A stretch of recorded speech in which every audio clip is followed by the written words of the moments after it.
Welcome back, guys, to the latest episode of Coffee Talk. Hearing from salon and spa leaders about how they successfully adapted their businesses to overcome challenges is always inspirational, which is why I'm so excited to be joined with today's Coffee Talk guest, Kris Fair. He's the director of the team success at New York Hair Salon and Day Spa in Fredericks, Maryland. He's been tripling business revenue, increasing company benefits, and growing the salon and spa's productivity every year from 2008 all the way to 2020. Now, Kris and his salon has also been a part of the Millennium family, recently moving from Millennium over to Meevo 2 earlier this year. Try to catch me howling at the moon.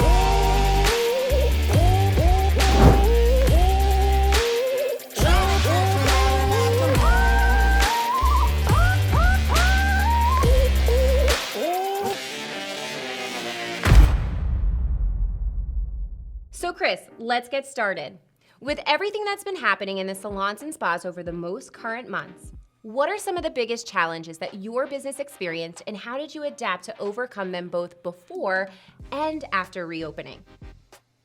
Yeah, the key to our company was we were identifying the issues ahead of time. And then I'll mention that additionally to that, the company began working through that process, and then we looked at how do we work together with our team in order to address the systemic issues of our new operational reality, right? So we put together a core team of our stylists and our spa techs and our management team, and looked at how do you address the issues surrounding sanitation, safety, social distancing, etc. So we started by making a list of every touch point that a client has in the building. And then after we made that list of touch points, we then looked at how to minimize those touch points as much as humanly possible. We are very fortunate to have a very large salon, so we were easily able to distance all of our employees in a proper way. But we had to come up with creative solutions in order to address the issues around the shampoo room and any area where people would be closely congregating.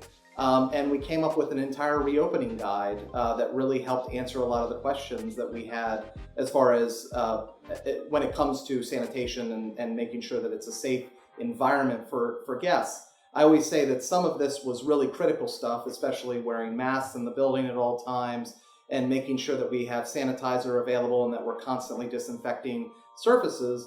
And then finally, I would mention that the last thing that we looked at was how do we make sure, in addition to sanitation protocol, that we make sure that we can bring all of our employees back. So we looked heavily at our schedule, and we made sure that our schedule was lined up in a way that we could maximize our profit potential on each and every chair that we had in there, meaning that we could bring all of our support staff back as well, our coordinators and our shampoo assistants and our blow drying assistants. All of those folks were able to come back. So we're really happy to say that after only a brief period of being shut down, we were able to hire back 35 employees and make sure that we could start operating again at full capacity.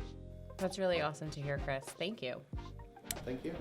So I know that you had mentioned that, with all of the changes that were being made, you specifically said something about scheduling that kind of stuck out to me. And with you currently have been making the transition over to Meevo 2, now it's in your salon, let's dive a little bit deeper into that. As a Meevo 2 client, how did the software enable you to better meet client expectations? And what are some of your favorite features that helped your business adjust and be successful? So one of the first things that we were able to do after the shutdown was move all of our base of operations into both my home and another manager's home. We were able to do that, move all of our phones, so the phones were able to attach at home and we were able to collect phone calls right there. But more importantly, we were able to access our scheduling software. I speak to people all the time about the irony that we had just moved over to Meevo, which is such an amazing cloud-based software. It was able to allow us to work from home very efficiently versus trying to VPN in and use an over the line connection.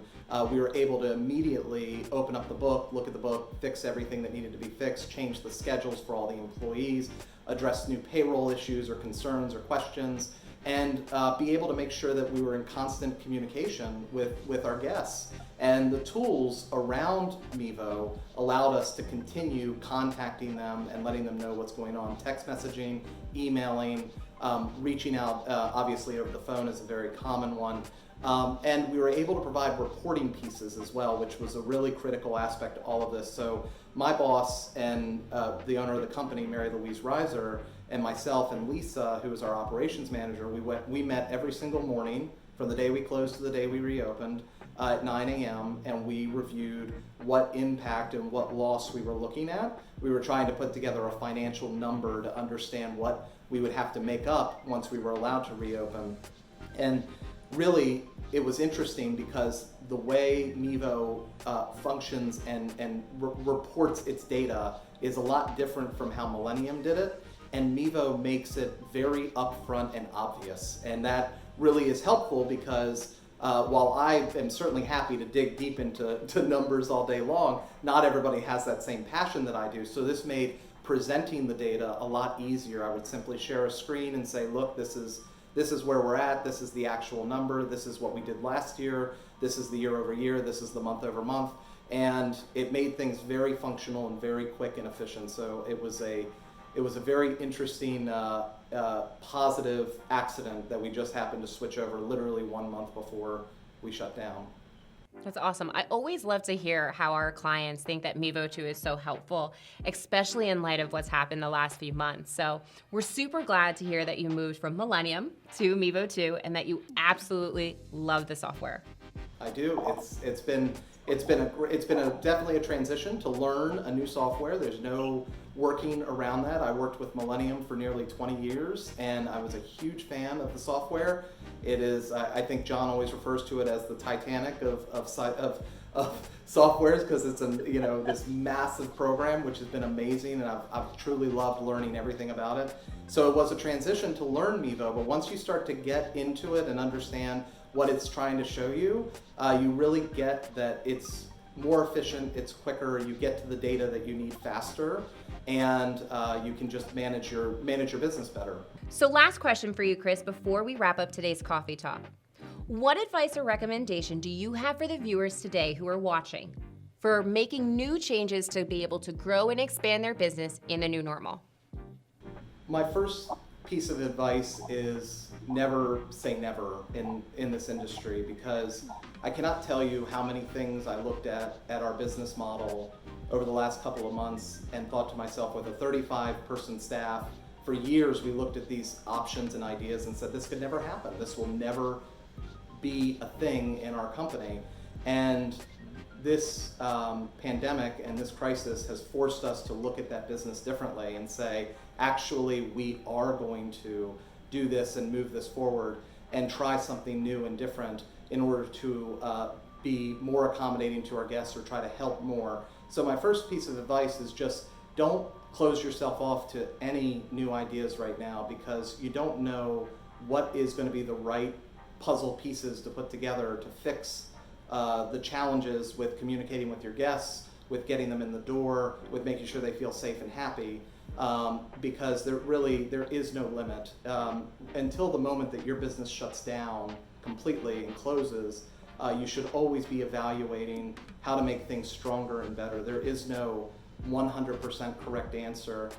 We're still learning things left and right and making adjustments and making sure that we never think we have all the answers, because that's the moment where we stop learning from each other. And I can't stress enough that it's never too late to start that. I know lots of salons and spas in our region and around our country were scared and didn't know what to do when this shutdown happened. And now, more importantly, they're terrified to get started again because they feel like they didn't do enough when they were shut down to be able to safely and securely reopen. But the answer is just start. Take the first step. Somebody has to push themselves forward and begin the process of figuring out what your new business is going to look like. And it's okay if you try something and it doesn't work. My did we try a lot of things that got thrown by the wayside within the first 2 days of being reopened, because we knew once we started it, this isn't reasonable, this isn't realistic, and we just tossed it or we adjusted it and we restarted again. don't be scared to do that, because it's now or never, and it's an opportunity, but it's a scary time. So just be self-conscious and aware, and realize it's okay not to have all the answers. Absolutely amazing. Thank you so much for sharing that piece of advice with us, Kris.